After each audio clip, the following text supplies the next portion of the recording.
We'll return to pick up on some of her themes after we've heard the next presentation from Professor Dietrich Reetz from Leibniz, Islamic Movements from South Asia and their global engagement with Sufi references, religious reformism, and modernization. Thank you very much for inviting me here to attend this workshop. मुझे बहुत अफसोस है कि बंगाली मुझे नहीं आती है, लेकिन फिर भी मुझे उम्मीद है कि जब मैं अंग्रेजी में बोलूँगा तो आपको भी समझ में आएगा. तो आपका बहुत शुक्रिया दावत के लिए. I will be speaking in English and I will be suggesting yet another perspective on more or less the same subjects and topics that we have been discussing so far. And this will be the global perspective, where I want to introduce you to the research that I have been pursuing for quite some time with regards to the Muslim movements of South Asia, where you will see also the rationalists, but also Abu Bakar Siddique, the Sufis, and many others are forming part of a larger global system. The reason why we are discussing Islam from South Asia in connection with globalization and global Islam are several. One definitely is that Islam in itself is already a global system that has been operating for centuries in ways where it has inspired world making and where it is also in itself proposing a vision of the world in which people live and share, and where it is also giving references for social and political communities and economic life as well. And this is of course even more pertinent in times when we are speaking about the financial, the secular, the political globalization, or the rather intense period of globalization that started at the end of the 90s with financial globalization, where academics like myself have been arguing it is not sufficient to look at the economic aspects or at the very current shrinking of space that globalization has produced. We also need to trace the cultural and also religious and social and also the historical aspects of this process, as the situation we are facing has not emerged overnight, and also the formats and the rituals and the practices in which it is being displayed and exercised are very much conditioned by cultural, by social, and also by religious experiences. In this connection, it is even more important to remind ourselves, the academic community, but also the political community, of the important role that South Asia has been playing in global Islam. And while it is a very matter of fact and self-understood by you, by everyone who is here present in the audience, if you move a little bit outside South Asia and look at it from a global perspective, if you look at the media, even if you talk to some of my colleagues from the more Arabic-centered subject sphere of Islamic studies, it is not common and it is not self-understood. In many ways, South Asia still is understood to be the margins of the Islamic world, and it is really reflected that South Asia is a region with 600 million Muslims that is the largest single region as such in the Muslim world in terms of Muslim population, and it is also twice or even thrice the number of Arabic-speaking Muslims. In that sense, we have the important ambivalence or paradox that South Asian Islam is a center at the margins. And in a more important way, the global impact of South Asia and South Asian Islam and South Asian Muslims has been quite remarkable for a long time. Because almost all of the Muslim actors and institutions from South Asia had and have and are expanding beyond the borders of South Asia. And this has been happening even before. We have seen Islamic globalization on a doctrinal path through movements, through Sufi orders and sheikhs in the past, through groups like the Indian Mujahideen, modern Islahi Sufi networks. We have had Muslim rationalists and Muslim revolutionaries, so to say, an ideological and a doctrinal path for Muslims to expand their influence beyond South Asia. I'll come back to that in a moment. And we have seen a secular trajectory of a global outreach of South Asian Islam.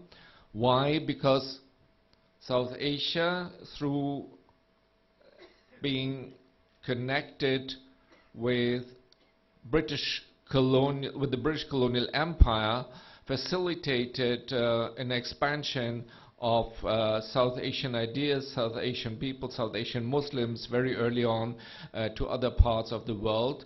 So we had some sort of a Muslim globalization during the period of the British Empire in that sense, which again was preceded by a trade and economy related expansion of South Asian Muslims by Muslim trading castes from Gujarat to East Africa or to Southeast Asia.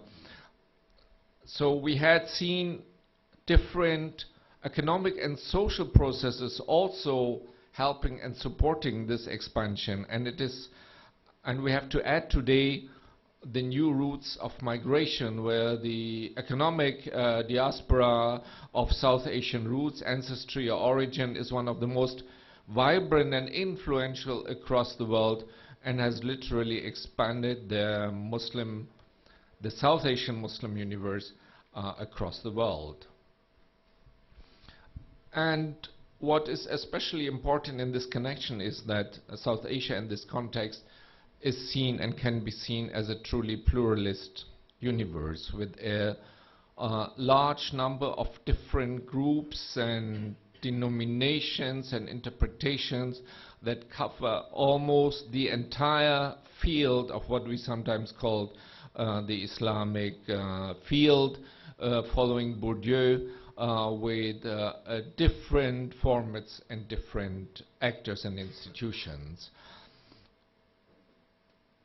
Loosely, we could group them as sometimes as the Islahis or purists, including groups like the Deobandis, the Tablighis, the Ahl Hadith, where they declare to have the aim or objective to purify existing religious practices. For this purpose, they either refer to the founding fathers of Islam as Salaf, and could also conditionally be called Salafi in a doctrinal sense, or by opposing existing practices, sometimes also notably shrine worship. The Sufi heritage, which is represented from South Asia by groups such as the Barelvis, today's groups as the Minhaj al-Quran preaching group like the Dawati Islami, Sufi orders themselves, and also shrines like Furfura Sharif, including having disciples outside South Asia, as was mentioned in the first session, even in East Africa and in Europe and also in the Gulf region. And then we have the group which had just been discussed from a different perspective by my colleague, the modernists and rationalists, who had been exerting their influence from South Asia and have been and are exerting it, such as the Jamaat Islami, the Tanzim Islami, the Aligarh school of thoughts, and represented by people such as Said Abul Ala Maududi or by Said Ahmed Khan. And we equally have, as important players and institutions, and I must say on a global scale, the minorities and sects that are called by some heterodox. We are having the South Asian Shia groups, some of them having acquired an enormous influence, like the Aga Khan network, which, although originating originally in Iran, has basically in the 19th century relocated to South Asia. We have the Ahmadiyya community, which emerged in northwest India and later Pakistan, and relocated the center to London. And we also have a group of people which loosely, by academics at least, is sometimes called the secular Muslims. In fact, even some of them themselves call themselves like secular Muslims, which is a very uniquely South Asian phenomenon, as it would have been inconceivable to create such a category for other regions. And the reason being that the idea and the definition of secularism in South Asia, the separation of state and religion, does not preclude an individual or even institutional existence of religiosity or of piety, as long as you observe this distance. But it is interesting that even a number of people who by birth or from a Muslim community, where being Muslim is also very much a social category in South Asia, feel very much attached emotionally, culturally, historically to a Muslim identity. But as was also mentioned before, my major point actually today is that these groups, in their plurality, have also created an ambivalence in how they approach doctrinal concepts. If we, for instance, take the two major references like Islam and then Sufi practices, they are conversely present in more or less proportion in almost all the groups. And that also distinguishes South Asia, let's say, from Hanbali or from Wahhabi doctrines. It is, for instance, clear that the trends of Islam to seek knowledge in terms of creating institutions like madrasas and promoting research and promoting piety-based intellectualism have not been limited to the groups that are nominally sometimes associated with this trend, such as the Al-Hadith or the Deobandis, but also the Barilwi tradition, and as we have heard, the Furfura Sharif tradition, Abu Bakar Siddique, have heavily invested in creating an infrastructure of knowledge, of madrasas, of religious, if you want to put it that way, intellectualism that has transformed actually the Muslim landscape also in regions like Bengal or in other regions as well.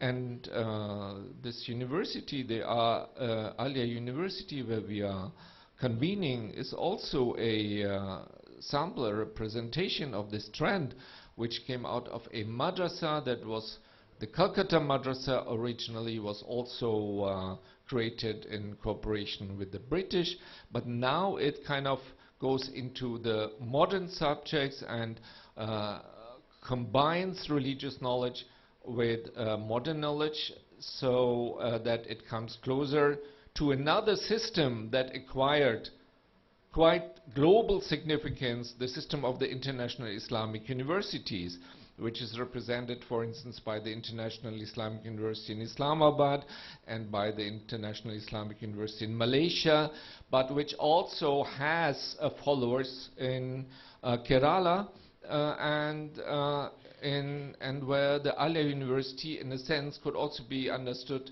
as following a similar model. On the other hand, Sufi practices and the influence of orders was never limited to the Sufi orders themselves and to political groups or religious groups and movements that specifically base themselves on these principles and on these rituals. For instance, it is known that in the Deoband curriculum, tasawwuf and all forms of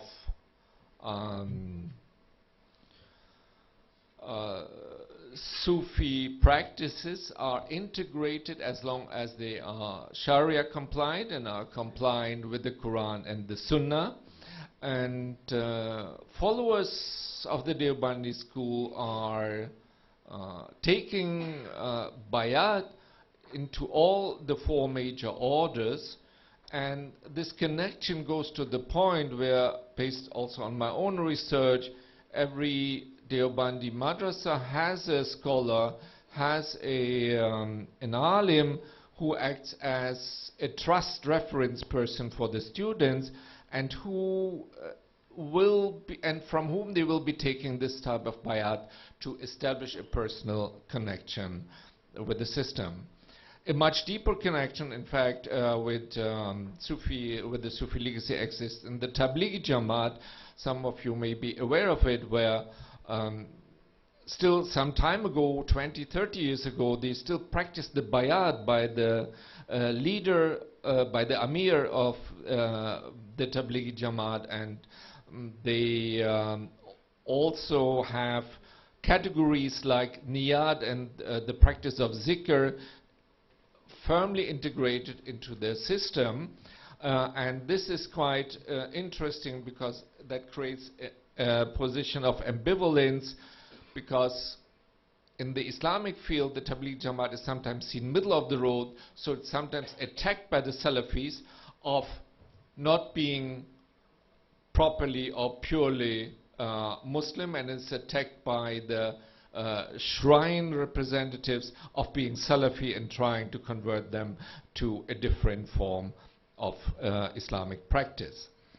I think these are mutual ambivalences and mutual influences are showing that there is a cross-group convergence on various aspects, which I discussed in greater detail also for the late colonial period in the book called Islam in the Public Sphere that came out from OUP in 2006, for instance, where I was, for lack of time I cannot discuss it here more, but where I, for instance, was showing how different groups were embracing the categories of Islam, or even as Salaf, because no Muslim wants to not to follow the example of the first founder generations of Islam. It just differs and depends on what particular aspects of their practice and their life are being emphasized. In that sense, even this reference reflects the diversity and plurality of the Islamic universe, which is, I think, something that we cannot emphasize enough today, where we are facing a trend where being Muslim or referring to Islam is reduced to a singular reference and only to a threatening reference. And if we look at the reality as well as the history and evolution of Muslim groups and networks from South Asia, including their global representations, we can firmly see a pluralist universe with mutually crossing engagements of concepts and practices, which is a very encouraging sign.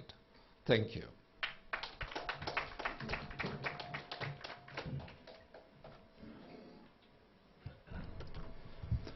আচ্ছা, আমাদের দুটো panelists, আমি অনেক ধন্যবাদ দিচ্ছি. I would very much like to, in Bangla, give one short summary. Kintu, as Tony Stewart mentioned, আমার বাংলা একটু খারাপ হয়ে গেছে, তো আমি ইংরেজিতে বলবো, if that's okay. I think, time being an issue, I won't go into great detail, but I just wanted to use the two papers to think about what they suggest by way of what we could call perhaps both framing and complicating our thought about Pir Abu Bakar Siddique. Because I think both papers are very useful for tying back to a number of themes that have been brought up by prior panelists. If I can just review some of those issues. To begin with, I think we heard a very powerful call from Professor Amit Dey to complicate these religious movements, in particular the movement associated with Furfura Sharif, by situating them more carefully in history, by avoiding the appeal of easy labels and convenient stereotypes to ask for more complex, fine, detailed treatment of the development of such traditions over time and throughout space. I think Margaret Hunt's paper in particular harmonized very well with Professor Stewart's comments about the ways in which we are challenged to deal with faith and reason when we encounter religious biographies or hagiographies. What is the job of the scholar when confronted with communities of faith to make sense of the claims that those communities have about miracles, about the life of their revered saints? How do we balance those claims with our quest to understand what might really have happened? How much does the narrative of modern history become in some ways hegemonic and prevent us from listening to the narratives of faith and the stories of belief? So I think the kind of attention to the rationalist or the religion of reason as one mode of modern Islam is important to hear, while situating it in relation to other movements and other modalities, if you will. The papers, I thought, also tied back to both Shugata Bose and Amit Dey's comments about modernity in general. How do we think about modernity? In what respect is the work of Abu Bakr Siddique representative of developments taking place in the modern period? And Professor Hunt gave us some very nice catchphrases to think about, not phrases, but concepts to link to the theme of modernity. The rise of mass communication and publication, the power of the press and print, the phenomenon of individual choice, the sort of rise of educational programs, particularly around women's right to education, literacy and the formation of new kinds of communities that extend beyond families and villages to create such larger entities as nations, and the tensions that arise from those national projects. And finally, the theme that I've been eager to hear a bit more directly addressed, the theme of European colonialism. To what extent should we and are we obligated to think about Abu Bakr Siddique's work in the context of European colonial rule in Bengal, and what could we learn about his engagement with the press, with other communities in his area, with the problematic of reaching out to new groups, with addressing themes of conversion, by situating these within the constraints of a colonial context. I think possibly some more work could be done on, and I don't know the Furfura Sharif tradition well enough, I'm keen to find out more, to what degree the recourse to the new legal system, to the court structure, became or played any role in the development of the tradition. Because we know in the 19th century, as the British courts began to have more power in announcing even what religion was as a category, and what constituted a Hindu, what constituted a Muslim, that certain groups made recourse to the courts in order to defend or contest claims about their own communities, and it would be interesting to pursue that as a possible angle. We had, I think, Professor Reetz has very, very interesting, brought us back to a theme of centers and margins, which we could again link back to Shugato Bose's work on the Indian Ocean sort of framework to move us into new mappings of how we conceptualize the growth, the spread, the development of religion. We have the tension between South Asian Islam, as he pointed out, and a more Arab-centric view of Islam. In what sense is this vast Muslim South Asian population possible to, how can we conceive them as marginal in some sense? And what would happen if we recentered South Asian Islam and thought about it, what it meant in Islamic history more generally? One thinks of this with the narratives of reform that have been alluded to by Professor Day. The standard narratives of reform in Bengal that I know so well because I'm guilty of writing primarily about Hindu reform movements, the Brahmo Samaj, Tattva Shava, Ishwar Chandra Bidyasagar. And from these narratives and from the secondary sources and from the accounts of this period, Islam is largely absent. And that will carry through into the Western textbooks about the whole history of reform in modern India. And that's a terrible imbalance that needs to be rectified in the new generation of scholarship moving forward. So I think with the investigation of Abu Bakar Siddique, we have a great opportunity to perhaps rewrite that history and recenter it, if you will, away from a Calcutta-centered Hindu Bhadralok to a figure like Abu Bakar Siddique, working with rural populations, pressing up towards new peripheries like Assam, which are again outside the normal narrative of the reform in Calcutta. Two more themes, well, perhaps three. I think the theme of faith and plural communities has come up. What does it mean to live a life of faith within a particular religious tradition in a broader pluralistic religious context? How does the life and work of Abu Bakar Siddique help us think about the challenges of pluralism and the ways to live together peacefully while yet adhering to the values that mean so much to us as believers? Complicating even the complexity of Sufism itself. We heard some very interesting comments about the diverse ways in which Sufism can be understood and the tensions and even ambivalences that come into play, and that we shouldn't turn away from those, that we should look at that complexity and try to understand it as a part of a mosaic of history and phenomenology of modern Islam. So I think that the papers are really successful in at kind of helping us step back and see not just the details of Abu Bakar Siddique, but a way of, we can put those details in some frames and begin some new analytical work. And I think for a pioneering conference and seminar such as this, that's a great thing to have achieved. So I thank the conveners for the opportunity to share this session, and I congratulate them on a highly wonderful and successful conference. So thank you.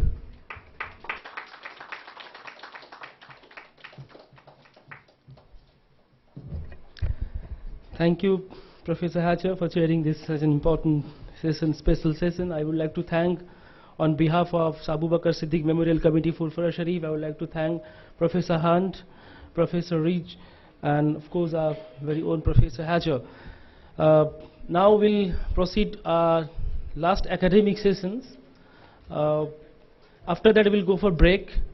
Last academic session, এরপরে আমরা break নেব, তো আপনাদের বসে থাকার অনুরোধ করব. Now I would like to call Professor Dr. Sirajul Islam. Professor Dr. Sirajul Islam. I would like to call Janab Maulana Shaykhul Hadith, Allama Khalid Nadvi Sahab to the dais. I would like to call Dr. Rajurshi Ghosh.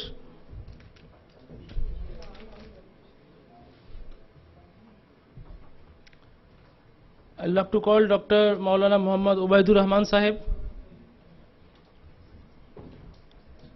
Dr. Mashiur Rahman, Department of Arabic, Ali University.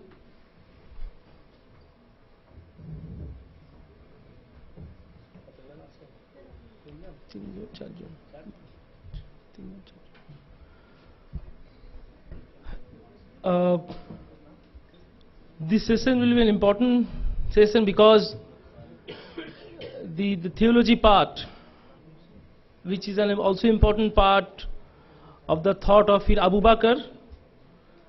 We have Maulana Khalid Nadwi Saikhul Hadith from Nadwatul Ulama Lucknow. We have Dr. Rajarshi Ghosh from Center for CSSS, Center for Study of Social Science, Calcutta. We have Maulana Muhammad Ubaidur Rahman Sahib from Nadwatul Ulama Lucknow. I will request our Honorable Chair, Professor Sirajul Islam, to proceed with this last academic session.